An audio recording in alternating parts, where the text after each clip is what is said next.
బాలరాజు యాదవ్ గారు మీకు కూడా వీరయ్య గారు నవ తెలంగాణ పత్రిక నిర్వాహకులు వీరయ్య గారు కూడా గుడ్ ఈవినింగ్. రైట్, తాడు శ్రీనివాస్ గారు మీతో ప్రారంభించవచ్చా? రెడీనా? రెడీ అండి.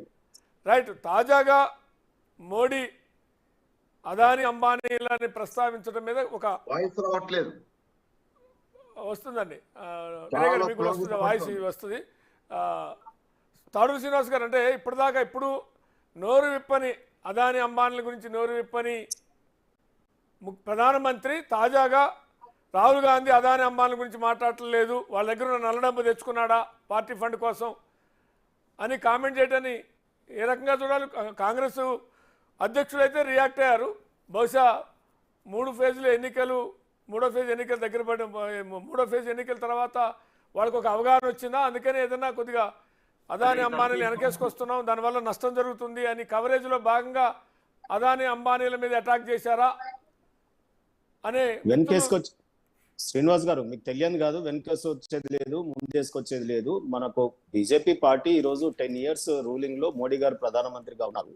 సో మోడీ ఫేస్ తో ఎన్నికలకు పోతా ఉన్నాం, మోడీ గారు మళ్ళా హ్యాట్రిక్ ప్రధానమంత్రి అని చెప్పి వారి అదాని అంబానీ పేర్లు తీసుకొని పోవాల్సినటువంటి అవసరం మనకేం లేదు. రెండోది ఏంటంటే ఇక్కడ మీరు గమనించాల్సింది, మీకు ప్రూఫ్ ఏం కావాలి? మొన్న ఏదైతే రేవంత్ రెడ్డి గారు పెట్టుబడులు తీసుకొచ్చినారు అదాని అంబానీ, అక్కడ చర్చలు జరిపినారు.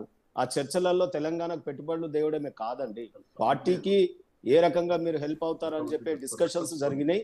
త్రూ ఈ రోజు రేవంత్ రెడ్డి గారు సీఎంలలో ఇప్పుడు 3-4 ఉన్న దాంట్లో కొంత యాక్టివ్ మోడ్ లో ఉన్నారు కాంగ్రెస్ పార్టీకి, కాబట్టి వారి ద్వారా చర్చలు జరిపి ఇవాళ ఆర్ఆర్ ట్యాక్స్ రూపంలో అదాని అంబానీ అంటే A² ట్యాక్స్ R² తో రాహుల్ గాంధీ గారికి చేరవేస్తా ఉన్నారు అనేది ఇక్కడ దేశవ్యాప్తంగా కొంత చర్చ జరుగుతూ ఉంది. దాని ఇన్పుట్స్ తేలుతాయి రాబోయే కాలంలో. మీకు అన్ని విషయాలు ఒక్కొక్కటి ఈ రోజుల్లో ఏది కూడా ప్రకృతి తనకు తానే సెట్ చేసుకుంటది, ఎవరు చేసినటువంటి వాళ్ళకే బూమరాంగ్ అవుతాయి. అదాని అంబానీ మీద ఏ రకంగా బడి ఏడ్చినారో ఈ రోజు ఎలక్టోరల్ బాండ్స్ లో అడ్డంగా దొరికిపోయి ఈ రోజు వారు ఏం చేస్తా ఉన్నారంటే మళ్ళీ అదే అదాని అంబానీతో డబ్బులు తీసుకొని ఎలక్షన్స్ కి పోవడం. ఎందుకంటే హెలికాప్టర్లు ఎక్కే డబ్బులు మాకు లేవు, ఇవాళ ఏ రకంగా ఎన్నికల ప్రచారం చేయాలో తెలియదు, మాకు 0 ఉంది అకౌంట్ లో అన్నారు. మరి హెలికాప్టర్లలో ఎట్లా తిరుగుతా ఉన్నారు? ప్రియాంక గాంధీ గారు, రాహుల్ గాంధీ గారు సుడిగాలి పర్యటనలు ఎట్లా చేస్తా ఉన్నారు? కాంగ్రెస్ నాయకులు, కాంగ్రెస్ సీఎంలు హెలికాప్టర్లలో తిరిగి ప్రచారం చేసుకునే డబ్బు ఒకసారి ఇండియన్ నేషనల్ కాంగ్రెస్ అకౌంట్ లో లేనప్పుడు మరి ఎక్కడి నుండి ఖర్చు పెడతాన్నారు అనేది సింపుల్ కదా. దీంట్లో ఆలోచించాల్సిన పని ఏముంది? సో పార్టీకి ఈ రోజు అకౌంట్లన్నీ ఫ్రీజ్ అయిపోయిన సంగతి కోర్టు ద్వారా మీ అందరికి తెలుసు.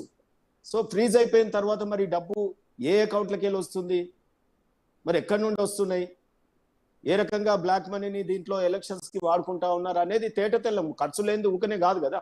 లేదు ఈ 3 రాష్ట్రాలలో మా ప్రభుత్వాలు ఉన్నాయి, వాళ్ళు తెలియని హిడెన్ ఢిల్లీకి కప్పం కడతా ఉన్నారు, దాంట్లోకి వెళ్ళి తీస్తున్నారా?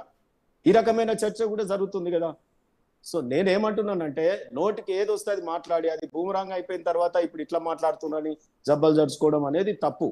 మీరు చూసినారు ఇప్పుడు రిజర్వేషన్. తాడు శ్రీనివాస్ గారు, మీరు కూడా సీనియర్ పొలిటీషియన్, కానీ కాంగ్రెస్ అధికారంలోకి వస్తే రామ మందిరానికి ఏమంటారు బాబ్రీ మసీద్ తాళం, ప్రధానమంత్రి స్థాయిలో బాబ్రీ మసీద్ తాళం పడుతుంది, రామ మందిరానికి పడుతుందా? అట్లా